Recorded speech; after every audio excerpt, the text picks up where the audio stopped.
ஹிந்தி இந்தியாவின் தேசிய மொழி என்பதை ஒருபோதும் ஏற்றுக்கொள்ள முடியாது என மதிமுக பொதுச் செயலாளர் வைகோ கூறியிருக்கிறார். மதிமுக சார்பில் பூந்தமல்லியில் அண்ணா பிறந்தநாள் விழா கொண்டாடப்பட்டது.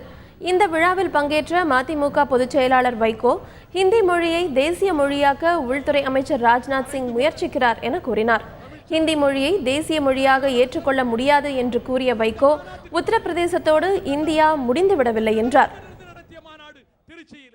இந்தியாவினுடைய பொதுமொழி இந்தி மொழி என்கின்றார் உள்துறை அமைச்சர் ராஜ்நாத் சிங்.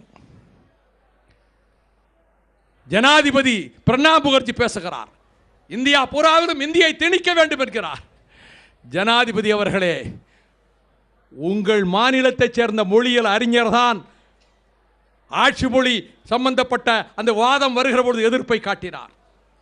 திட்டமிட்டு செய்கிறீர்களா?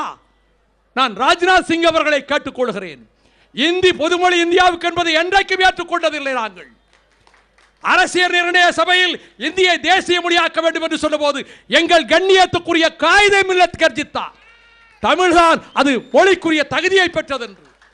தேசிய பொதுமொழி கிடையாது. உத்தரப்பிரதேசத்தோடு அடங்கிவிடவில்லை ராஜ்நாத் சிங் அவர்களே. இந்தியா பீகாரோடு அடங்கிவிடவில்லை, மத்திய பிரதேசத்தோடு முடங்கிவிடவில்லை, உங்கள் ஹிந்தி ஹார்ட்லேண்டோடு முடிந்து விடவில்லை. அதனால் தான் கேட்டோம், இந்தி மட்டும் இருக்கிற இந்தியா வேண்டுமா அல்லது ஒன்றுபட்ட இந்தியா வேண்டுமா?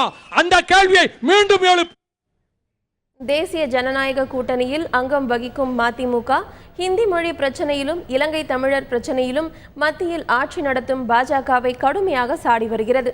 இதனால் மதிமுக தேசிய ஜனநாயக கூட்டணியில் மதிமுகவுக்கும் பாஜகவுக்கும் இடையே முரண்பாடு ஏற்பட்டுள்ளது.